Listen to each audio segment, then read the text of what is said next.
아가서 5장 12절 말씀입니다. 시작. 눈은 시냇가의 비둘기 같은데 젖으로 씻은 듯하고 아름답게도 박혔구나. 아버지 하나님 감사합니다. 아가서 5장 12절 시냇가 비둘기 같은 예수님의 눈이라는 제목으로 말씀을 증거하기를 원합니다. 말씀이 주는 깊은 의미를 잘 아버지 말해낼 수 있도록 입술에 기름 부으시고 듣는 귀에도 기름을 부어주시옵소서. 예수 그리스도 이름으로 감사하며 기도했습니다. 아멘. 다시 한번 하나님께 영광을 박수드립니다.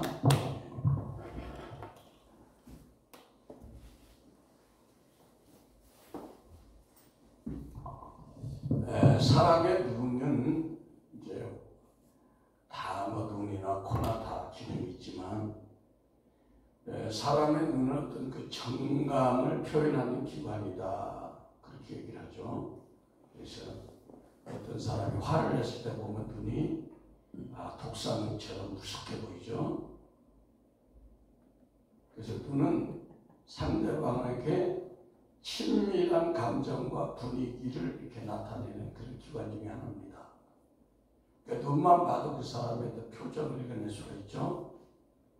그러나 사람의 말과 문자는 사람을 안 봐도 편지를 써 그럴듯하게 사랑하는 누구누구씨 가을이 기뻐갑니다 이렇게 하면서 쓸 수도 있지만 눈은 보지 못하는 그 표정을 읽지 못해요, 그 사람이. 그래서 눈은 감정을 이렇게 표현하는, 왼손도 아주 가까이 있어야 볼 수 있는 그런 감정을 읽어내는 기관이 아닌가 생각을 합니다. 오늘 왜 비둘기 눈이라고 해서 이 눈에 대한 것을 지금 말씀드리는 거예요. 그래서 비둘기 몸에서 가장 아름다운 부분이 바로 눈인데, 비둘기는 그 적은 짐승이지만 1km 밖에 있는 모기를 식별해서 날아가서 그것을 쪼아 먹을 수 있는 강력한 시력을 가진 그런 그 날짐승 중에 하나라고 합니다. 그런데 이 비둘기가 시냇가에 있다는 것은, 시냇가는 물이죠. 또 시냇가의 젖으로 씻은 듯 아름답다 그랬죠. 얘기는 젖은 신령한 말씀을 얘기하는 거죠. 그래서 젖의 말씀으로 씻어졌다는 것은 눈이 성품적으로 선하고 온유한 것을 얘기합니다. 그러므로 예수님의 눈은, 우리가 예수님의 눈을 본다면, 지금 예수님 당장 나타난 예수님 눈을 본다면 아무리 악한 자라도 그 눈을 보자마자 그 주님이 주는 그 사랑의 빛에 아마 기절하든지 아니면 대성통곡하든지 둘 중에 하나일 거예요. 그래서 눈은 우리 그 사람의 얼굴에 있는 감정과 표정을 소리는 안 나지만 표현하는 그런 또 하나의 언어를 나타내는 기관이죠. 그래서 주님의 눈은 비둘기같이 아름답고 생기로 충만하고 조금도 고갈되지 않는 그 사랑의 샘이 막 터지는 것처럼 그렇게 보여서 오늘 기자는 시냇가의 젖으로 씻은 듯하다 그렇게 말씀하고 있는 것입니다.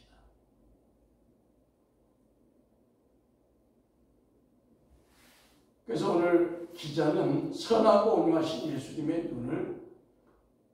눈은 시냇가의 비둘기 같다 이렇게 표현한 겁니다.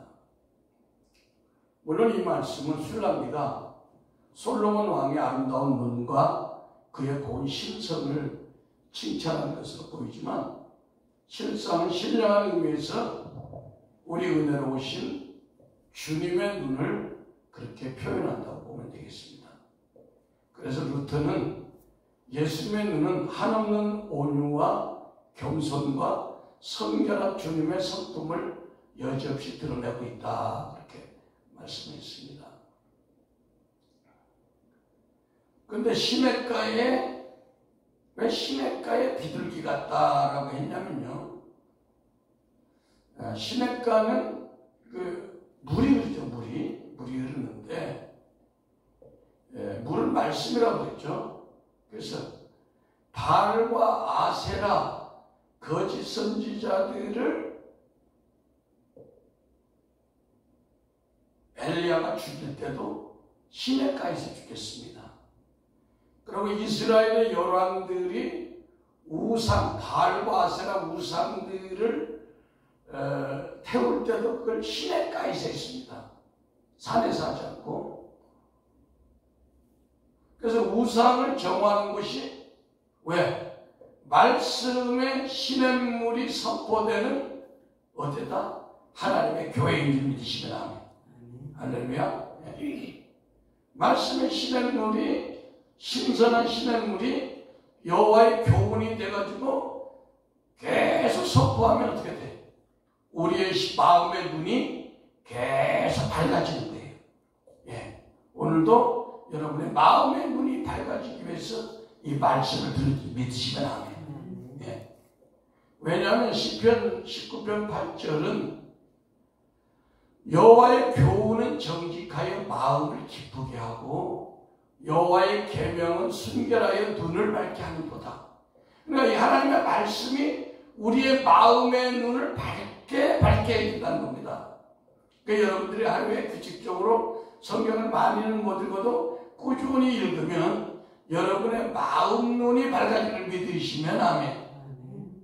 가을이 독서의 계절이니까 성경을 읽어야 될 줄 믿습니다. 그런데 사람의 영적인 마음의 눈이 왜 닫혀져 있느냐?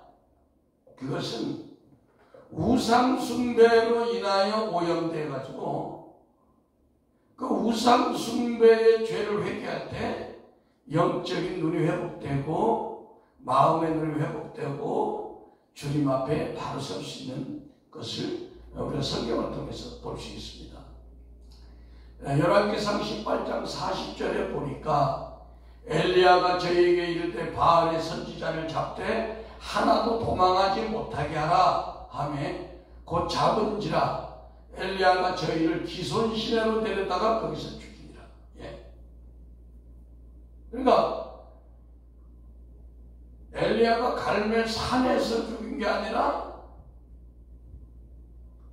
기손이라는 시냇물가로 데려와서 거기서 죽였다는 거예요.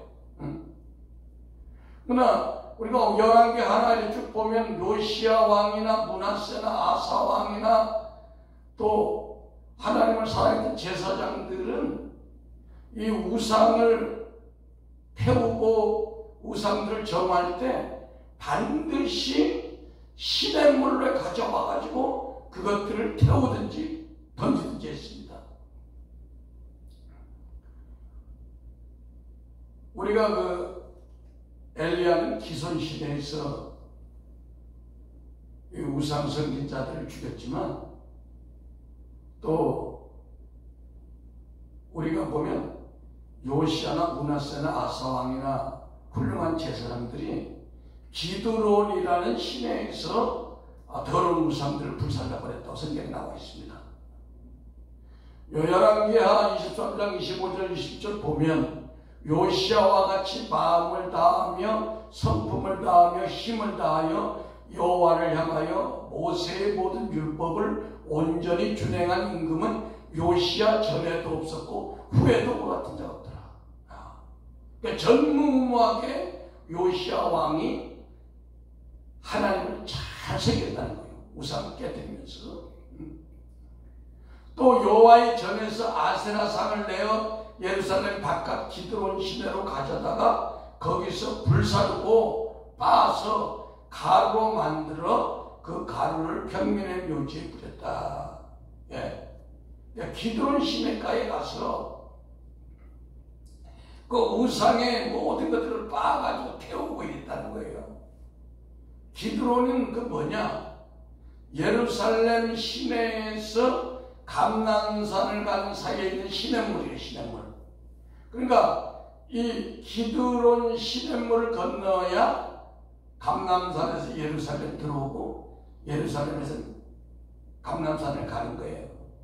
감난산이라는 뭐예요? 겟세마네라는 뜻인데 기름을 짜다 그런 뜻이에요.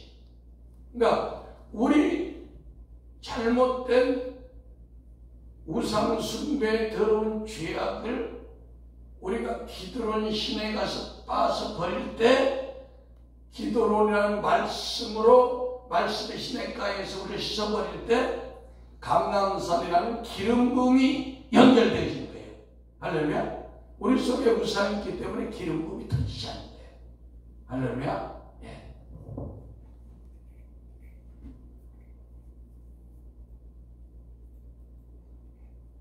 열왕기하 24장 12절에도 유다 열왕이 아하스의 다락지붕에 세운 단들과 우상들이죠. 므낫세가 여호와의 전 두마당에 세운 단들을 왕이 다 헐고 거기서 따내려 가루를 기드론 시내에 쏟아버리고, 예. 다 우상들을 기드론 시내까지 쏟아버렸다는 거예요. 기드론이 뭐예요? 예루살렘에서 죄진 거를 제사 예배 잘못 드린 거를 그 시냇물에 말씀의 시냇물에 완전히 씻어버리니까 감람산에 감람이라는 기름 부음이 연결되어지는 거예요. 우리 속에 우상이 부서지면 부서질 만큼 우리 가운데 성령의 임재가 강력하게 된다는 뜻이에요. 알겠습니까? 네, 놀랍잖아요. 역대하 15장 16절에도 아사 왕의 모친 마아가가 아세라의 가증한 목상을 만들었으므로 아사가 그 태우의 위를 피하고 그 우상을 찍고 빻아 기드론 시내가에 불살랐으니, 예. 아사 왕도 그 왕의 모친이 아세라산을 만드는 것을 기드론 시내가에서 우리도 오늘 말씀에 물이 흐르는 기드론 시냇가람이 우리 교회에 와 있습니다. 이것을 말씀으로 성령의 불로 지금 계속 태우죠. 그런 태운 만큼의 감람산, 인접한 감람산의 기름이 우리에게 계속해서 충만하게 부어지는 걸 믿으시면 아멘. 계속해서 기름이 부어지잖아요. 지금 감람산의 기름이 부어져요. 또 정직한 하나님의 제사장들도 역대하 29장 16절에 보니까 제사장들도 여호와의 전 안에 들어가서 깨끗게 하여 여호와의 전에 있는 모든 더러운 것을 끌어내어 여호와의 전뜰의 이름에 레위 사람들이 취하여 바깥 기드론 시내로 가져가도록 해요. 태워가지고 거기다 뿌려버리라고. 오늘날 기드론 시내가 뭐다? 하나님의 말씀이 선포되는 하나님의 교회인 줄 믿습니다. 할렐루야. 오늘 여러분들이 말씀을 들을 때 여러분 속에 있는 우상의 세력이 태워지고 성령의 기름 부음이 감람산에 있는 기름 부음이 여러분 속에 계속 생성되기를 축복합니다. 역대하 30장 14절에 무리가 일어나 예루살렘에 있는 제단과 향단들을 모두 취하여 기드론 시내에 던지고, 예. 그래서 이런 것이 있기 때문에 솔로몬이 아가서를 쓸 때 내 눈이 시냇가에 있는 비둘기처럼 아름답다라고 하는 거예요. 이해가 되죠? 왜 시냇가와 눈이 비둘기 눈이 연결된지를 이런 역사적인 것과 연결되는 거예요. 아멘. 예. 그러니까 우리 눈이 정결하고 아름다운 우상 숭배의 더러운 죄악을 회개하고 순전한 신령한 기드론 시냇가에 물이든지 이 말씀의 저세물로 깨끗하게 씻으면 어떻게 돼? 하나님이 원하는 비둘기 눈으로 회복이 된다는 겁니다. 우상이 꼭 어떤 가계적으로 내려온 막 무당의 영이라든지 조상의 어떤 유교의 영이라든지 이런 것도 있지만 탐심이 우상숭배야. 그래 우리가 욕심으로 구하는 모든 것도 우상이라고 성경은 말씀하고 있습니다. 베드로전서 2장 2절 갓난아기들 같이 순전하고 신령한 젖을 사모하라. 그러니까 젖으로 씻었다는 것은 말씀의 젖으로 씻는 거예요. 지금 여러분이 말씀을 눈을 씻는 거예요. 마음의 눈을. 믿습니까? 네. 엘리야 선지자는 그리시네가에서 피해서 지냈죠. 왜? 아방한테 3년 6개월 동안 비가 오지 않는다 가서 얘기하니까 아방이 죽이려고 그래. 너 왜 저주를 하느냐 이스라엘. 응? 너를 내가 죽이겠다 만나기만 하는 거니까 하나님이 그리시네가로 도망가라. 그리시네가에서 젖으로 짠 말씀을 엘리야 선지자가 먹었습니다. 그리시네가는 뭐냐? 따라합니다. 히브리 말로 좁은 골짜기. 좁은 골짜기. 이건 뭐냐? 그리시네가의 말씀의 물을 엘리야 선지자가 먹었다는 것은 자아를 깨뜨리는 말씀. 생명으로 인도하는 문은 좁고 길이 협착하다고 그랬죠. 십자가의 도의 말씀을 엘리야가 먹었다는 거예요. 있습니까? 우리도 매주 나오면 그리시네가의 좁은 골짜기로 인도되는 십자가의 도의 말씀을 우리가 먹고 있으면 아멘. 네. 근데 먹는 것으로 끝나면 안 돼요. 기도하면서 그 말씀대로 살려고 몸부림쳐야 되는 거예요. 알겠습니까? 네. 그래서 엘리야 선지자는 그리시네가에서 십자가의 도의 말씀, 생명으로 인도하는 좁고 협착한 말씀을 먹고 그 선지자의 능력을 강화해가지고 어떻게 됐어요? 나중에 살아서 승천을 해버렸잖아. 왜? 그가 엘리야가 우상숭배이 만연된 이스라엘에서 다른 사람들은 다 바알과 아세라를 섬기고 아벡의 아합하면서 사는데 혼자 살아가려니까 얼마나 고난이 많겠습니까? 숨어서 살다 보니까 까마귀 갖다 준 거 먹고 살했다 과부가 주는 거 먹고 응? 그런 고난의 십자가의 삶을 살아서 결국 뭐야? 살아서 불말과 불병을 타고 하늘로 올라간 유일한 또 선지자요. 예. 열왕기상 17장 3절 1절 보면 너는 여기서 떠나 동으로 가서 요단 앞 그리시네가에 숨고, 예. 그리시네가에 갔잖아요. 그 시냇물을 마시라. 그 시냇물이 뭐예요? 십자가의 도의 말씀, 우리 자아를 깨뜨리는 말씀. 내가 까마귀들을 명하여 거기서 너를 먹이게 하리라. 저가 여호와의 말씀과 같이 하여 가서 요단 앞 그리시네가에 머물매 까마귀들이 아침에도 떡과 고기를 저녁에 떡과 고기를 가져왔고 저가 시냇물을 마셨다. 그리시네가의 말씀은 자아를 깨뜨린 십자가의 도의 말씀이에요. 고린도전서 1장 18절에 십자가의 도가 멸망하는 자들에게는 미련한 것이요 구원을 받은 우리에게는 하나님의 능력이라. 그리시네가의 말씀이 뭐다? 십자가의 도의 말씀. 마태복음 7장 24절에 생명으로 인도하는 문은 좁고 길이 협착하여 찾는 자가 적다. 엘리야 선지자가 그리시네가의 생명의 말씀, 자아를 깨뜨린 십자가의 도의 말씀 훈련받아 그는 마음의 눈이 열렸어요.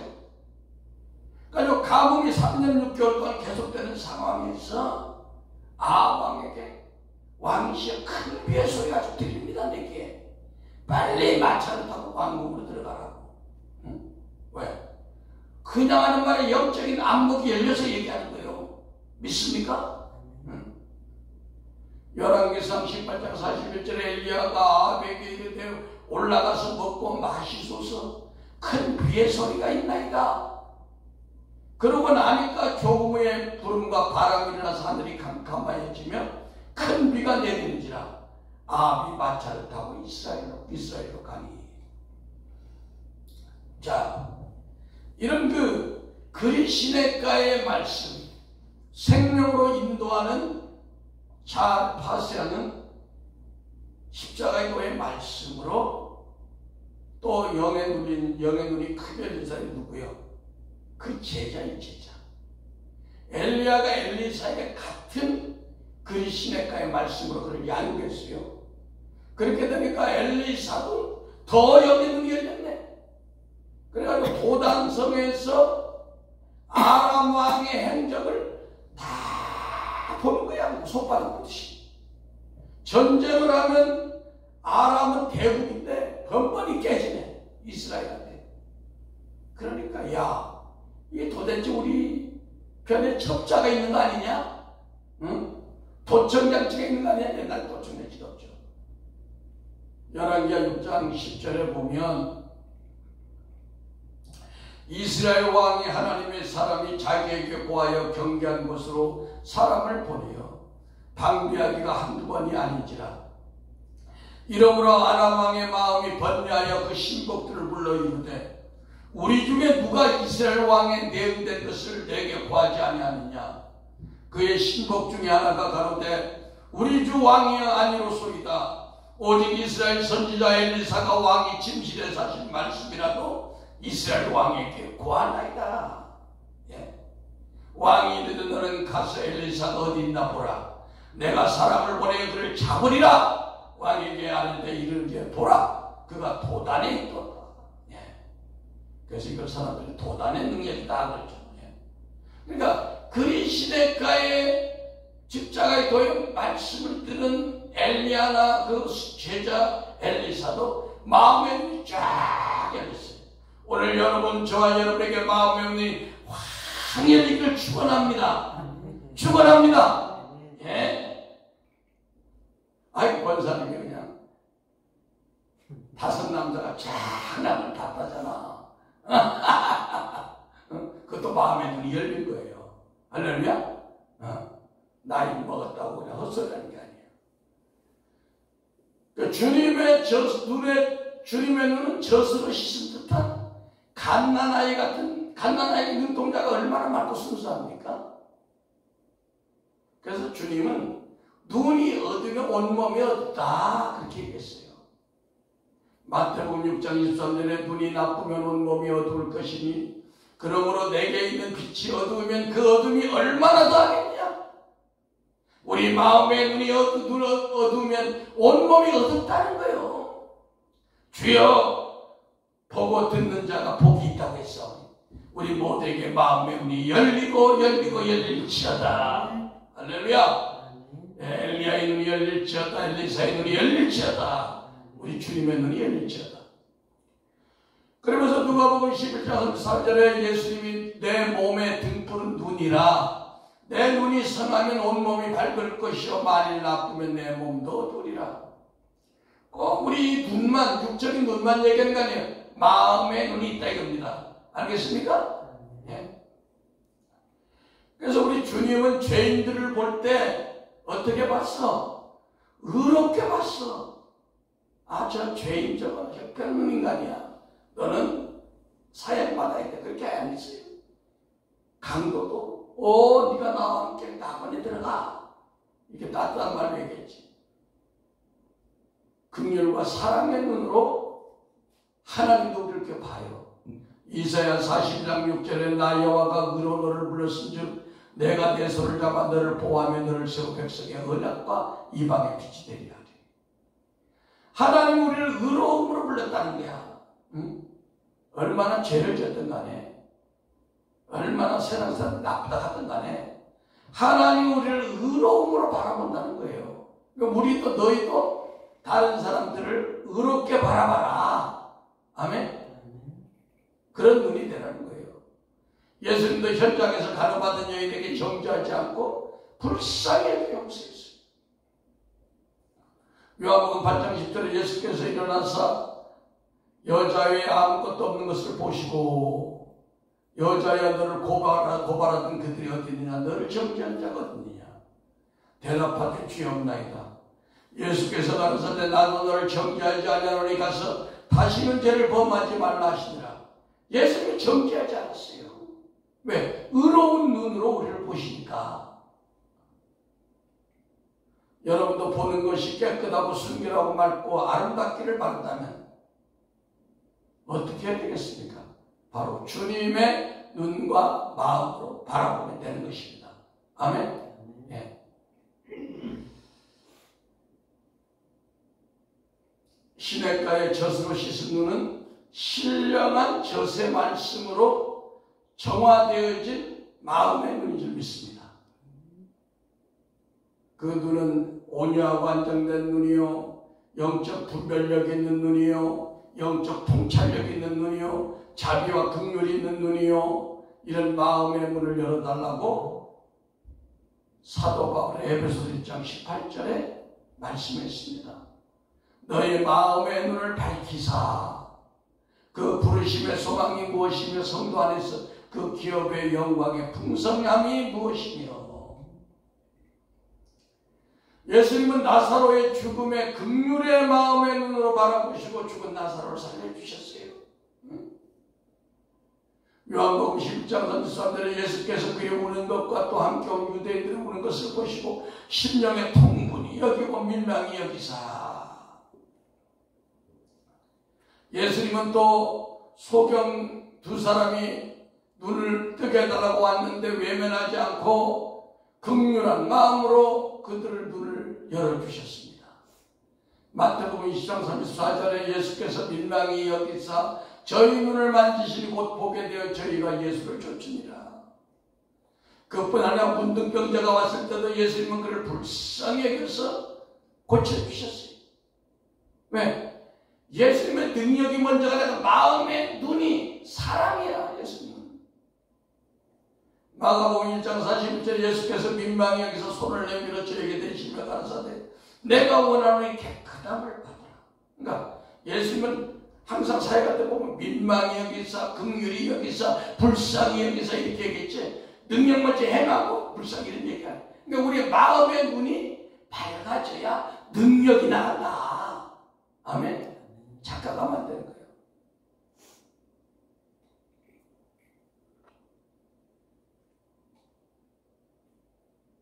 마태복음 9장 36, 38절에 무리를 보시고 민망히 여기시니 불쌍히 여긴다는 거예요. 저희가 목자 없는 양과 같이 고생하며 유리합니다. 그러므로 예수님이 온유하고 자유로우심을 경험하지 않은 자는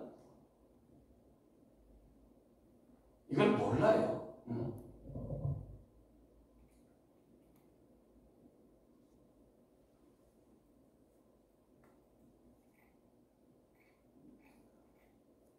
그래서 하나님은 오늘 말씀을 통해서 예수님의 비둘기 눈과 같이 온유하고 순수한 그런 눈이 되면은 결국은 우리가 행복하다는 겁니다. 예수님의 행복하니까 우리가 그렇게 되라는 거예요.